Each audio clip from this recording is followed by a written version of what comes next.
بسم الله الرحمن الرحيم.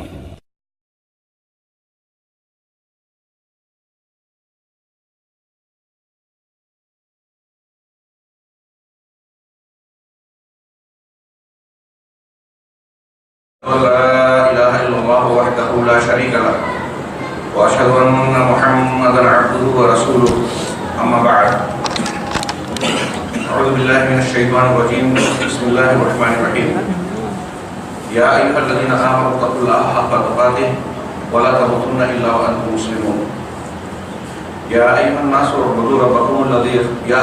اتقوا ربكم الذي خلقكم من نفس واحدة وخلق منها زوجها وبث منهما رجالا كثيرا ونساء واتقوا الله الذي تساءلون به والأرحام إن الله كان عليكم رقيبا يا أيها الذين آمنوا اتقوا الله وقولوا قولا سديدا يصلح لكم أعمالكم ويغفر لكم ذنوبكم ومن يطع الله ورسوله فقد فاز فوزا عظيما قال الله تبارك وتعالى في كلامه المجيد أعوذ بالله من الشيطان الرجيم بسم الله الرحمن الرحيم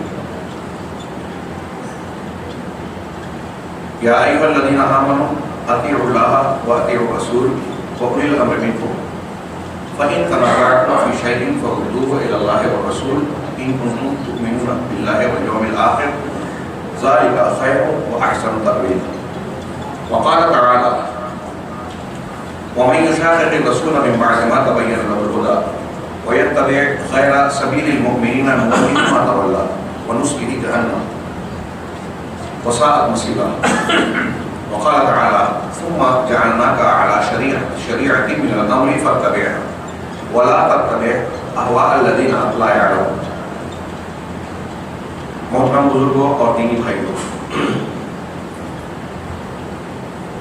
ہم اور آپ یقین رکھتے ہیں اور بہت سارے وہ لوگ بھی جو ہماری اصطلاح کے مطابق کافر مشرک کہلاتے ہیں، یہاں تک کہ فرعون بھی قرآن اور حضرت موسیٰ علیہ السلام کے بیان کے مطابق وہ بھی یہ مانتا تھا کہ اس کائنات کا، زمین و آسمان کا، کائنات کے ایک ایک وجود کا پیدا کرنے والا اللہ تبارک و تعالیٰ ہے اور وہی رب العالمین ہے۔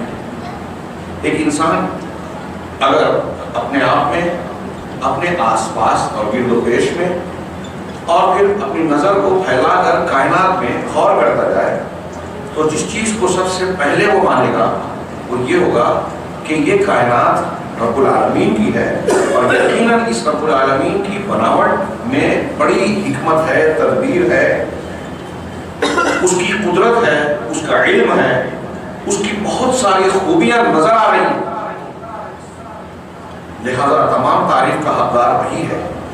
اس لیے فطری طور سے غور و فکر کے بعد جو آدمی کہے گا وہ یہ کہے گا کہ الحمدللہ رب العالمین، جو قرآن کا پہلا جملہ ہے۔ تمام تعریفیں اس رب العالمین، اس اللہ کے لیے جو کائنات کا، تمام جہانوں کا پالنہار، پروردگار، مالک ہے۔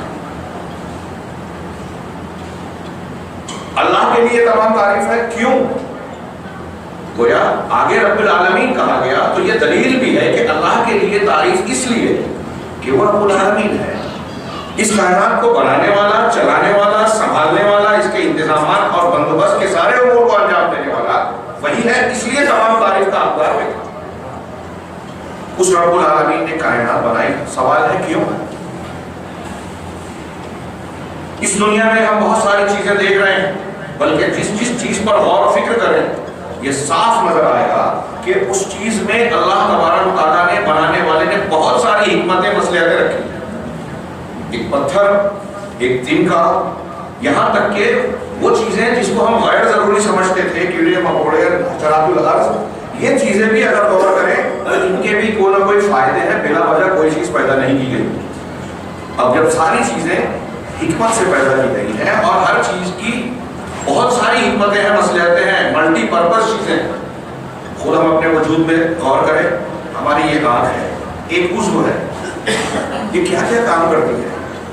دیکھتی ہے، سوتی ہے، روتی ہے، ہنستی ہے، خوش ہوتی ہے، مختلف قسم کے جذبات کا اظہار کرتی ہے۔ ہماری ناک سونگتی بھی ہے، ہے دوسرے کام بھی، سانس لینا اور دوسرے کام بھی انجام دیتی ہے. ہماری زبان چکھتی بھی ہے، بولتی بھی ہے، غیبت بھی کرتی ہے، تلاوت قرآن بھی کرتی ہے، اللہ کا ذکر بھی کرتی ہے، شغلی الزام تراشی بھی کرتی ہے، جھوٹ بھی بول سکتی ہے اور سچ بھی. ایک چیز کی اتنی حکمتیں تو خود ہمارے وجود کی کیا حکمت ہے. ہمیں کیوں بنانے والے ہیں؟ یہ آسمان، چاند، سورج، پیڑ پودے سب ملٹی پرپز ہے. سورج اپنا کام کر رہا ہے، چاند اپنی ڈیوٹی پر لگا ہوا ہے. اللہ تعالیٰ نے جس کائنات کے وجود کو بنایا ہے سب اپنے اپنے ڈھرے پر، اپنے اپنے دائرے میں جس کام کے لیے اللہ نے اس کو پیدا کیا اس کام کو کر رہے ہیں. صرف انسان ہمیں نظر آتا ہے کہ کچھ لوگ اچھے بھی ہیں، کچھ برے بھی ہیں. الگ الگ علاقے میں الگ الگ تہذیب و تمدن ہے، الگ الگ لوگوں کے الگ الگ مذاہب ہیں، الگ مذہب کے ایک مذہب کے ماننے والوں کے الگ الگ مسلک ہیں. تو سوال یہ پیدا ہوتا ہے کہ کیا اللہ تبارک تعالیٰ نے جس طریقے سے سورج، چاند، ستارے، آسمان، زمین، پیڑ پودے اور ساری چیزوں کو بنایا اور وہ جو کر رہے ہیں وہ اس کا مقصد تھا، ایسے ہی کیا انسانوں کو بھی اسی طرح بنایا کہ جو جیسے پیدا ہو کے جدھر سینگ سمائے اس طرف چلا جائے، جس مذہب کو چاہے اختیار کر لے، جس منہج کو چاہے اس منہج کو اپنی زندگی کا راستہ بنا لے؟ نہیں. اس لیے کہ ہم زندگی میں دیکھ رہے ہیں کہ ایک گائے بیل، پیڑ پودے، وہ جو کر رہے ہیں اس کو کوئی نہیں کہتا کہ یہ شیر، یہ گائے، یہ بیل، یہ جانور، یہ اچھا ہے، یہ برا ہے، یہ نیک ہے، یہ بد ہے، یہ اچھی تمیز رکھتا ہے، یہ تمیز نہیں رکھتا، اس کا طریقہ سچا ہے، اچھا ہے، اور اس کا طریقہ باطل ہے، غلط ہے، ناحق ہے. یہ جانوروں میں نہیں بولا جاتا، پیڑ پودوں میں نہیں بولا جاتا، لیکن انسان کے مذاہب کے بارے میں بولا جاتا ہے کیا صحیح ہے کیا غلط. فلاں آدمی کا کردار اچھا ہے، فلاں کا برا ہے، فلاں کا مذہب اچھا ہے، فلاں کا مذہب ٹھیک نہیں ہے. اس کا ایک منہج ہے، اس کا دوسرا منہج ہے.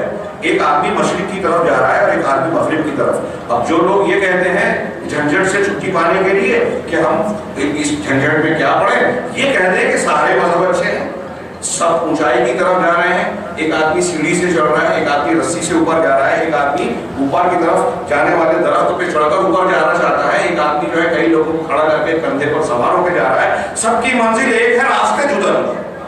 کیا یہ بات بھی صحیح ہے؟ بات سمجھ میں نہیں آتی.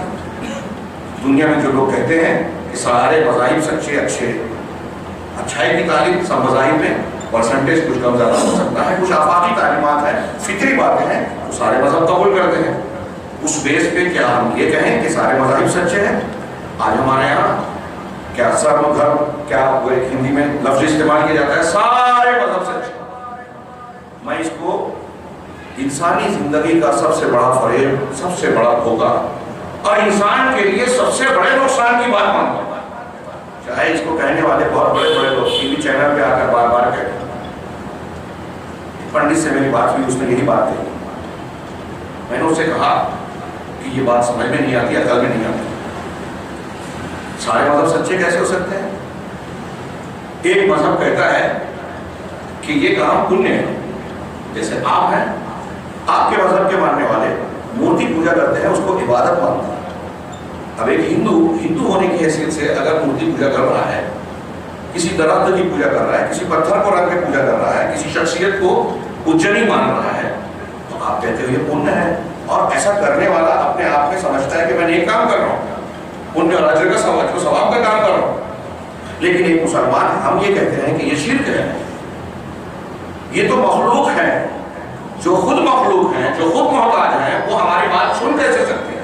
ہمیں ڈرائیونگ سیٹ پر اپنی گاڑی میں کسی ایسے آدمی کو بیٹھنے نہیں دیتے جس کو ڈرائیونگ کا لائسنس نہیں حاصل ہے، جس کو ڈرائیونگ کا طریقہ نہیں معلوم ہے. تو معبود کے مقام کو ہم کسی ایسی ذات کو، مخلوق کو کیسے دے سکتے ہیں جس کے اندر معبود ہونے کی صلاحیت نہیں ہے؟ ابراہیم علیہ السلام نے اپنے باپ سے پوچھا یا ابت لما تعبد ما لا يسمع ولا يبصر ولا يغني عنك شيئا. ابا جان، آپ کو ادب سے احترام سے کہا دعوت دیتے ہوئے، ابا جان آپ اس کی عبادت کیوں کرتے ہیں، اس کو کیوں پکارتے ہیں جو نہ سنتا ہے نہ دیکھتا ہے اور نہ آپ کے کوئی کام آ سکتا ہے، کوئی فائدہ نہیں دے سکتا؟ مطلب یہ کہ جس کے اندر قدرت نہیں ہے، ہماری دعاؤں کو سننے کی صلاحیت نہیں ہے، ہماری ضرورتوں کو پورا کرنے کی قدرت و قوت نہیں ہے، جو ہمارے مسائل سے واقف نہیں ہے، وہ ہمارا معبود کیسے ہو سکتا ہے؟ امام مسلم نے اپنے پنڈت سے سوال کیا. اس نے اپنی اسپیچ میں کہا کہ میں جب ہندو تھا، پنڈتوں سے، گھر کے بڑوں سے پوچھتا تھا کہ ہم پڑھتے ہیں ٹی وی پہ رامائن کے قصے بیان کرتے ہیں کہ راون نے آ کے سیتا جی کو اٹھایا لے کر چلے گئے. جب اٹھا رہے تھے تو رام جی کو یہ خبر نہیں تھی, اور جب پتہ چلا آنے کے بعد تو ان کے اندر یہ طاقت اور قدرت نہیں تھی کہ خود اکیلے جا کے راون سے اپنی بیوی کو بچانے میں, چھڑانے میں.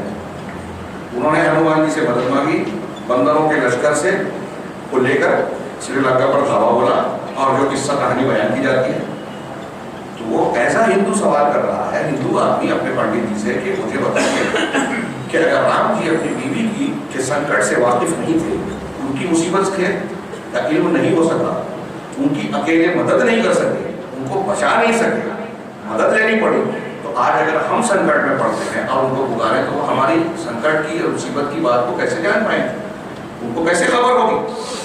اور جب وہ سیتا جی کو بچا نہیں سکے تو ہمیں کیسے بچائیں گے؟ بات سمجھ میں نہیں آتی.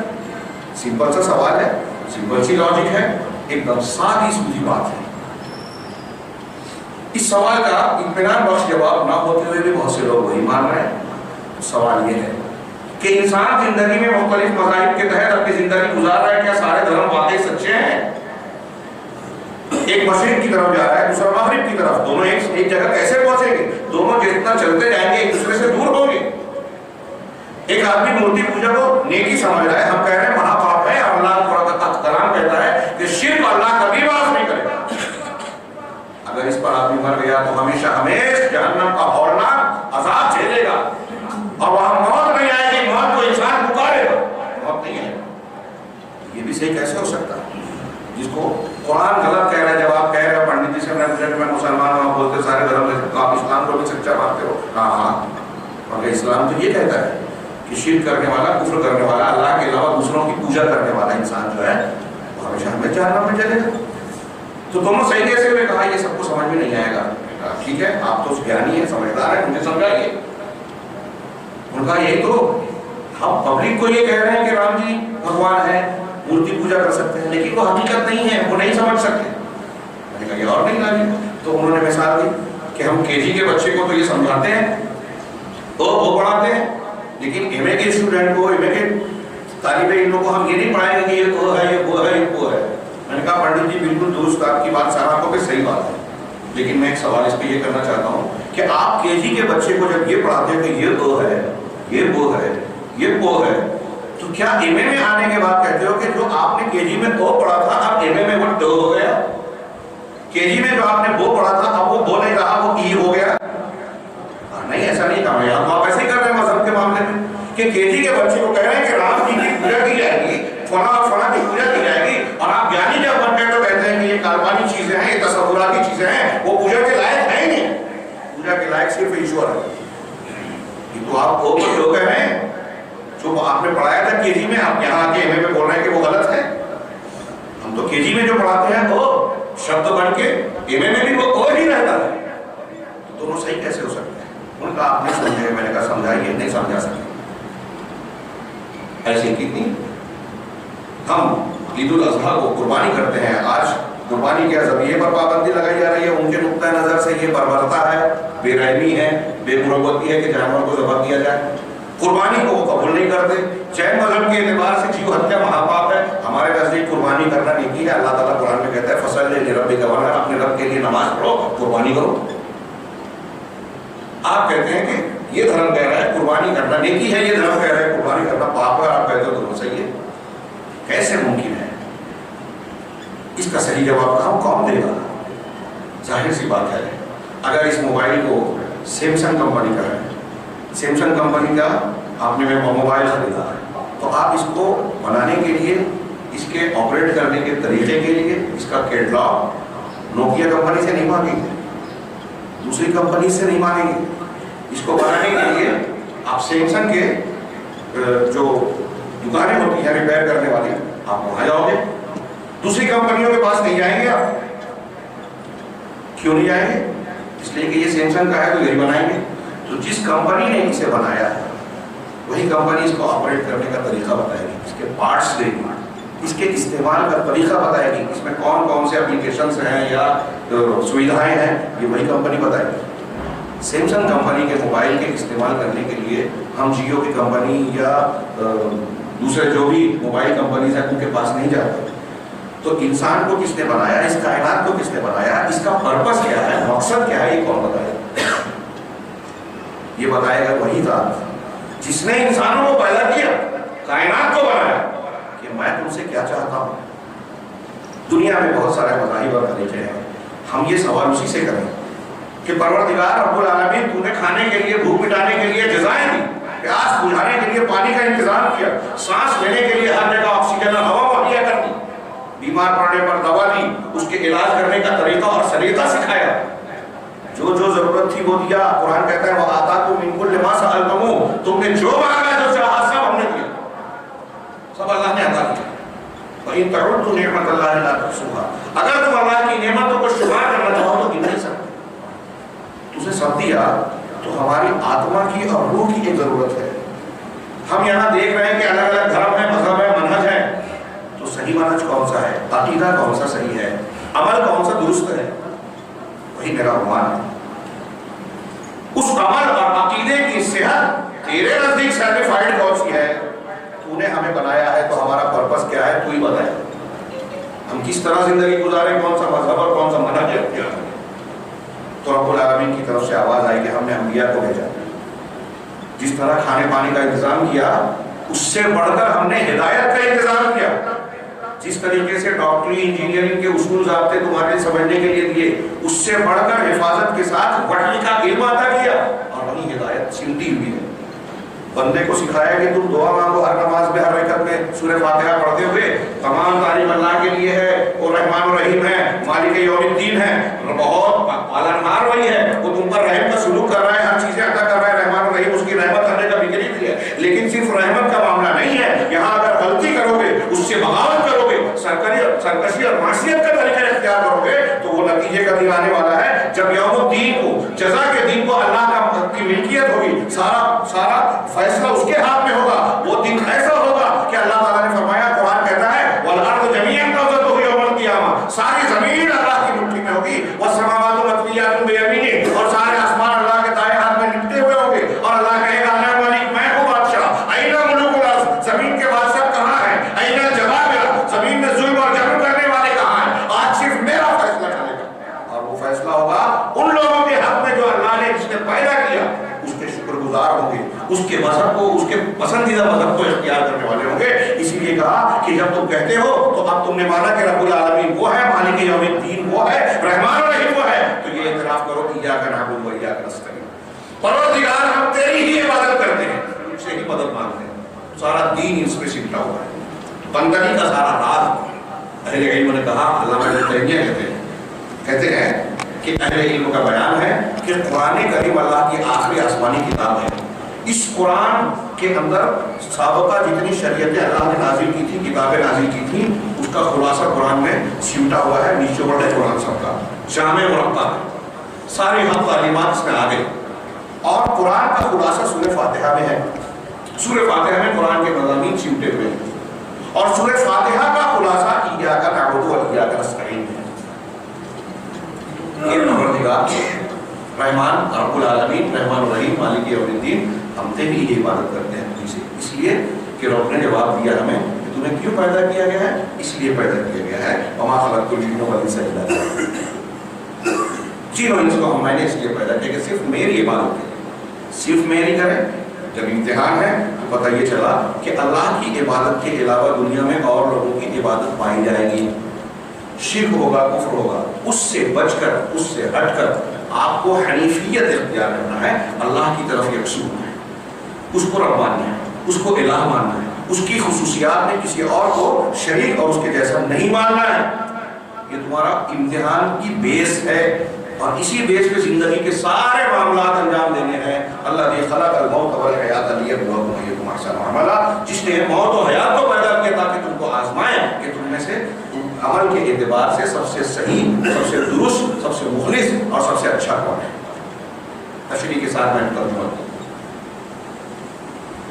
اس جواب کو بندہ قبول کر رہا ہے. یہ کہیں گے کہ اللہ نے تمہیں جس مقصد کے تحت پیدا کیا, تیرا یہ جو جواب ہے وما خلقت, اس پر پورا کرتے ہوئے میں یہ کہہ رہا ہوں کہ ایاک نعبد و ایاک نستعین, تیری ہی عبادت کرتے ہیں, تجھی سے مدد طلب کرتے ہیں. لیکن ہم جب یہ مان لیے، کائنات کو دیکھا، اپنے آپ کو دیکھا، تجھ کو رب مان لیا، رحمان و رحیم مان لیا، مالک یوم الدین مان لیا، اور اب عبادت کا بھی اقرار کر لیا جس مقصد کے تحت پیدا ہوئے، وہ مانتے ہیں کہ عبادت کا تعلق صرف تجھ سے کریں گے، مانگیں گے تو تجھی سے مانگیں گے، توکل تجھ پہ کریں گے، امید تجھ سے مانگیں گے، نفع اور نقصان کا مالک تجھے مانیں گے، نستعین کے سب آگے۔ سوال یہ ہے رب العالمین کہ اب تیرا پسندیدہ مذہب کون سا ہے جس کے مطابق ہم اس عبادت اور استعانت کے فریضے کو انجام دیں؟ تو کون سا دین پسند کرتا ہے؟ تو آواز آئی رب العالمین کی طرف سے کہ میرا قرآن پڑھو، الف لام میم سے الناس تک، یہ تمہارا جواب ہے، یہ ہدایت ہے۔ اور اس میں اللہ تبارک و تعالیٰ نے فرمایا کہ تم اس قرآن کو اپنے لیے مشعل راہ بناؤ، یہ قرآن ہدی للناس ہے، لوگوں کے لیے ہدایت ہے۔ اس قرآن کو کیسے ماننا ہے؟ جو کتاب نازل کی اللہ نے ویسے ماننا ہے جیسے صاحب قرآن نے اس کو مانا، اس پر عمل کیا، اس کو عمل کر کے پریکٹیکل بتایا۔ اور وہ صاحب قرآن کون ہے؟ جس پر قرآن نازل ہوا، جناب محمد رسول اللہ صلی اللہ علیہ وسلم۔ یہ کمپنی ہے اللہ تعالیٰ کی جس نے ہم کو آپ کو بنایا، کیٹلاگ قرآن مجید، انجینئر جناب محمد رسول اللہ صلی اللہ علیہ وسلم۔ یہ دنیا اللہ کا باغ ہے، مالک اللہ ہے، اس کے مالی مقرر کیا اللہ نے محمد رسول اللہ صلی اللہ علیہ وسلم۔ اس باغ میں کیسے رہنا ہے، کہاں لیٹنا ہے، کس پل کو توڑنا ہے، کس پل کو توڑنا جائز نہیں ہے، یہ محمد صلی اللہ علیہ وسلم آپ کو بتائیں۔ اگر آپ نے اپنی مرضی سے توڑا، پھل توڑا، جو نہیں توڑنا ہے وہ توڑ لیا، جہاں کا پانی نہیں پینا ہے وہاں پی لیا، کسی پودے کو جہاں مالی نے بتایا کہ یہاں لگانا ہے وہاں لگانے کی بجائے دوسری جگہ لگایا، تو مالک آپ کو چھوڑے گا نہیں۔ تو آپ کے لیے کیا کہا گیا؟ لقد جاءکم رسول من انفسکم عزیز علیہ ما عنتم حریص علیکم بالمؤمنین رؤوف رحیم۔ نبی کی سیرت بتا رہے ہیں، ایک آیت کی تشریح کرے تو وقت کم پڑے گا۔ تمہارے درمیان تمہاری ہی جنس سے رسول آیا، فرشتہ نہیں آیا، نوری شخصیت نہیں تھی، نور مجسم نہیں تھے، تمہارے جنس سے تھے، آدم اور آمنہ کے بیٹے، ماں باپ سے پیدا ہوئے، تمہارے جنس سے یعنی انسان تھے، بشر تھے، تمہارے درمیان تمہاری ہی جنس سے رسول آیا، عزیز علیہ ما عنتم، تم پر جو مشکلات پیش آتی ہیں، تم کو کوئی تکلیف پہنچے اوپر بڑا بھاری، ہمیں دکھ پہنچے رسول کو تکلیف ہوتی، امت کی امتی کہہ کر ہو رہے ہیں۔ دنیا میں بھی اللہ تعالیٰ نے جبریل کو بھیجا علیہ السلام، مسلم شریف کی حدیث ہے، دنیا میں بھی کہا اللہ میری امت، اس کا کیا ہوگا؟ اللہ نے کہا کہ امت کے ساتھ محمد صلی اللہ علیہ وسلم ہم اچھا سلوک کریں۔ قیامت کے دن جب سارے انبیاء کہیں گے کہ مجھے ڈر ہے، فلاں کے پاس جاؤ، میں نے فلاں غلطی کی تھی، اللہ تعالیٰ آج اس طرح غضب نہ کرے، نہ پہلے ہوا نہ بعد میں ہوگا، نفسی نفسی نفسی۔ وہ حدیث شفاعت پڑھیے لمبی، آپ علماء کرام سے سنتے ہوں گے، پڑھتے ہوں گے، میری ذات، میرا نفس، میرا نفس، سارے لوگ انبیاء بھی یہی کہیں گے، صرف جناب محمد رسول اللہ میدان محشر میں کہیں گے پروردگار سے امتی امتی امتی، اللہ میری امت۔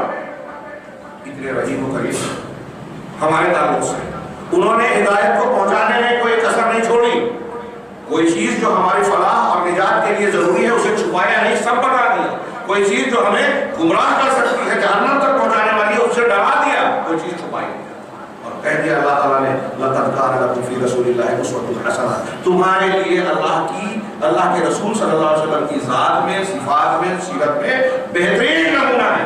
عقیدے میں بھی وہی نمونہ ہے جو عقیدہ محمد نے بتایا، وہی اختیار کرنا ہے۔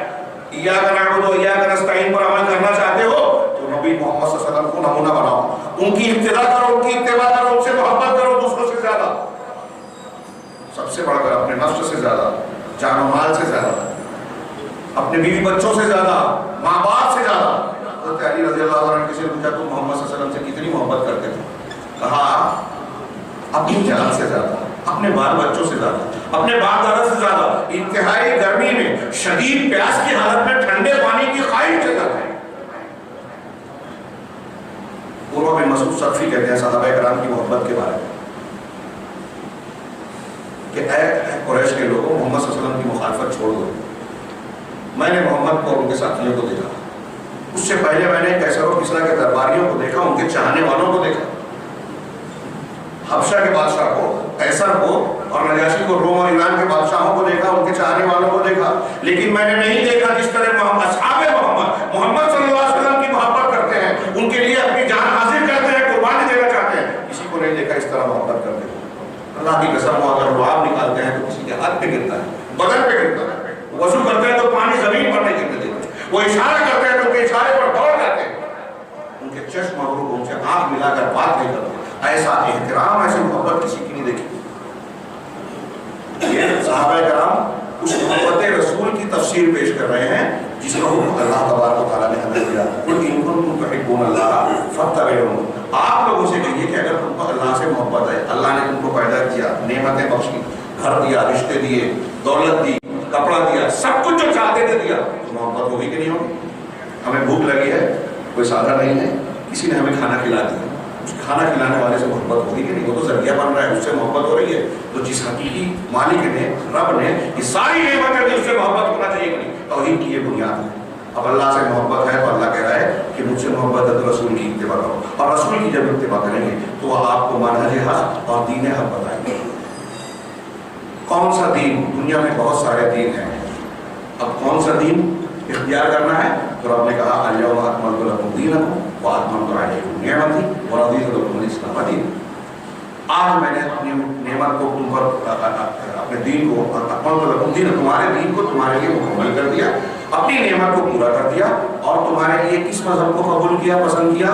عیسائیت نہیں، یہودیت نہیں، بدھ مت نہیں، جین مت نہیں، فلاں فلاں نہیں، الاسلام، اسلام کو تمہارے لیے پسند کیا۔ تو جواب یہ آیا کہ ہمارا پرپس یہ ہے اس دنیا کے اندر کہ ہم اسلام کو اختیار کریں۔ بہت سے طریقے کا مذہب ہے، مذہب اسلام کو مانا جائے۔ یہ اسلام کیا ہے؟ اللہ نے خود بتایا کہ کیا ہے، وہ اللہ تبارک و تعالیٰ نے تم کو امت وسط بنایا، امت وسط لتکونوا وَكَذَلِكَ جَعَلْنَاكُمْ أُمَّةً وَسَطًا لِتَكُونُوا شُهَدَاءَ عَلَى النَّاسِ، اسی طرح ہم نے تم کو امت وسط بنایا۔ وسط کا کیا مطلب؟ عام معنی جو کرتے ہیں درمیانی، معتدل۔ ایک وسط کا معنی ہوتا ہے افضل، سب سے بہترین، پسندیدہ، اور ایک معنی کہ معتدل، جس کے اندر افراط و تفریط نہ ہو۔ اب اگر ہم کمپیریزن کریں، مذاہب کا مطالعہ کریں، وہ ٹائم نہیں ہے اور بات لمبی ہو جائے گی، تو آپ کو یہ نظر آئے کہ دنیا میں جتنے بھی مذاہب ہیں، آپ کسی بھی ٹاپک کو، عقیدے کو لیں، عمل کو لیں، معاملات کو لیں، حلال و حرام کو لیں، سیرت و کردار کو لیں، اس کا کمپیریزن آپ اسلام سے کیجیے، قرآن اور جناب محمد رسول اللہ صلی اللہ علیہ وسلم کی تعلیمات سے، تو بلا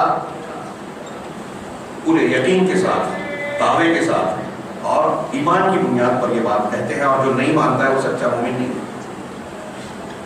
کمپیریزن کے بعد دلائل کی بنیاد پر، عقلی، نقلی، سائنسی، جس دلیل کو اگر آپ صحیح جانتے ہیں تو اس نتیجے پر پہنچیں گے کہ قرآن محمد رسول اللہ صلی اللہ علیہ وسلم جو تعلیم دے رہے ہیں وہ انتہائی مناسب ہے، موضوع ہے، انسانوں کے لیے مفید ہے، دوسرے مذاہب سے زیادہ فائدے والا، بہتر، یہ حق ہے اور یہ سچ ہے، اور یہ زیادہ فائدہ مند ہے انسانیت کے لیے، انسانوں کے لیے۔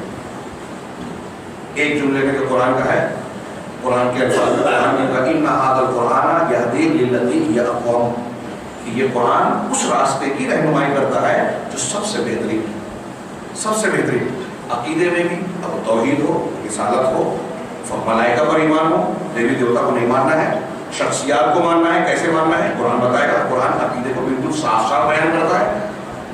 تو ان ھذا القرآن یہدی، جو سب سے صحیح ہے وہ قرآن بتاتا ہے، اس کی رہنمائی کرتا ہے، اس کا مطلب جو قرآن کے خلاف ہو وہ صحیح ہو ہی نہیں سکتا۔ اور قرآن کہہ رہا ہے کہ یہ امت وسط ہے، درمیانی۔ آپ یہودیت اور نصرانیت کو لیجیے مثال کے طور پہ، وہاں کیا افراط و تفریط ہے؟ اللہ تبارک و تعالیٰ کی ذات و صفات، ذات کو وہ بھی مانتے ہیں لیکن افراط و تفریط کا شکار ہوتا ہے۔ یہود نے اللہ تبارک و تعالیٰ کی ذات کے ساتھ گستاخیاں کی، بے ادبیاں کی، تنقیص کی، اور اللہ تعالیٰ سے وہ صفات منسوب کر دی جو اللہ تعالیٰ کے لیے عیب کی بات ہے، اور اللہ اس سے پاک ہے، بری ہے۔ مثال کے طور پہ یہودیوں نے کہا کہ اللہ فقیر ہے، ہم غنی ہیں، تبھی تو وہ خرچ کرنے کو بولتا ہے آپ کے راستے میں، ان اللہ فقیر ونحن اغنیاء۔ اللہ تعالیٰ نے آسمان و زمین کو 6 دنوں میں پیدا کیا، اس کے بعد تھک گیا، آرام کیا سنیچر کے دن، نعوذ باللہ من ذالک، یعنی اللہ کو تھکان آتی ہے، تھکان آ گئی مطلب قدرت میں کمی ہوئی۔ آپ 20 کلو وزن اٹھا سکتے ہیں، طاقت ہے آپ، 40 کلو اٹھا سکتے ہیں، 100 کلو نہیں اٹھا سکتے، تو 40 کے بعد 50 80 90 تک ٹھیک ہے، کم ہو گئی۔